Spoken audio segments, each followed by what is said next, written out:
Coach, getting underway with guys back in school. We've started up practices once again. How are practices going so far for the team? Practices are going really well. We're in a different dynamic right now with our NCAA regulations on practice. Our players have access, I guess, to the coaching staff 8 hours a week, 2 of that to the baseball staff, 6 of that strength and conditioning. So obviously we're making a big push in the weight room right now, getting guys back in, hopefully building on what those guys maintained throughout the holidays. Obviously some of our guys are having to get back into baseball shape. Lauren Harris and her staff are doing a great job. Our guys are motivated. We have half the team comes in at 7:30 in the morning, gets it knocked out, gets their day started. The other half comes in at noon with a lunch workout. So got those guys divided in half. It's going really well, getting them back into shape. And then on the baseball side, our kids are coming out. We're using 2 hours a week, and with our position players, we're going 3 40-minute practices.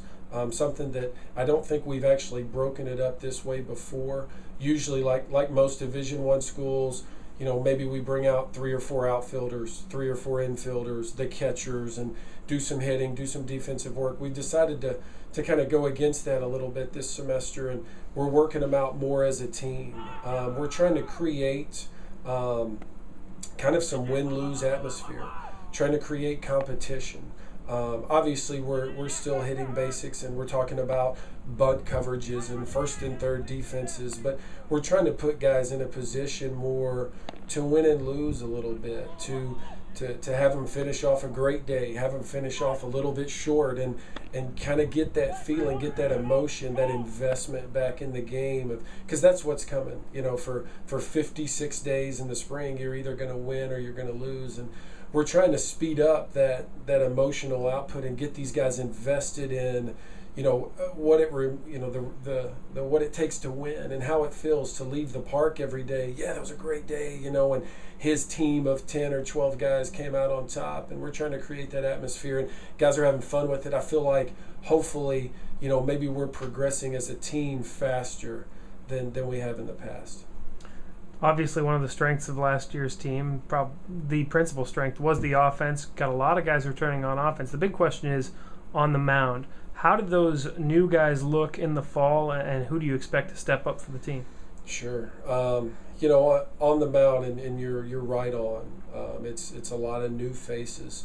And I feel like I kind of been saying the same names, for the last 2 or 3 months. I don't know if that's a good thing or a bad thing, but we had some guys have a really good fall. I would probably start that conversation with Sean Helsher. Sean was in our program last year but couldn't play. He transferred to us from TCU. He's a hometown kid, Corpus Christi Cal Allen High School.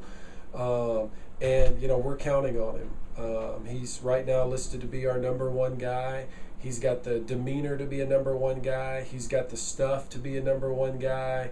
The MLB scouts are in love with this guy, and what we're waiting to see, everything's there, is we're waiting to turn the lights on, and see how he performs, how he commands the pitcher's mound, whether it's 5 innings, 6 innings, 7 innings, whatever it may be. But that's the anxiousness, with our staff to see this guy, and I think it's the coaches, it's the players, because Sean's different than most normal guys. He's been in our program now for 3 semesters, and we still haven't seen him in a uniform on the mound, and I think there's this big anxiousness, and I don't think that's pressure on Sean. I think Sean would be the first one to tell you, it's just doing what I do would probably be his response. But I know everybody's anxious to see him get on the mound in a game and go get it, and behind Sean, Todd Simcoe, new left-handed pitcher out of the California junior colleges. Another local kid, Justin Meza, which is another kind of interesting story. Another kid who's been in our program now for 3 semesters and hasn't been able to play yet. Couldn't practice last year because of he was a non-qualifier academically, but he's been around our program. Kids have known him. Everybody's known him. Everybody in our city, he's still got some star luster on him from his high school days, and everybody's anxious to see this guy in a college uniform.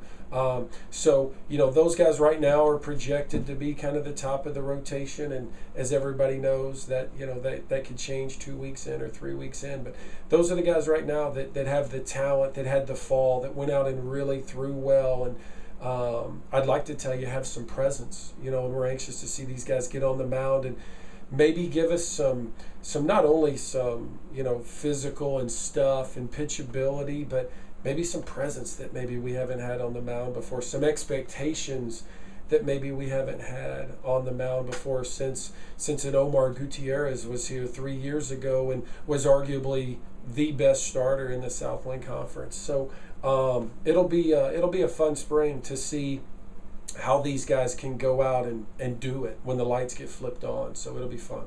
You're known around the office for your great musical taste. So what would be your walk-up song, or what was your walk-up song when you were still in your playing days?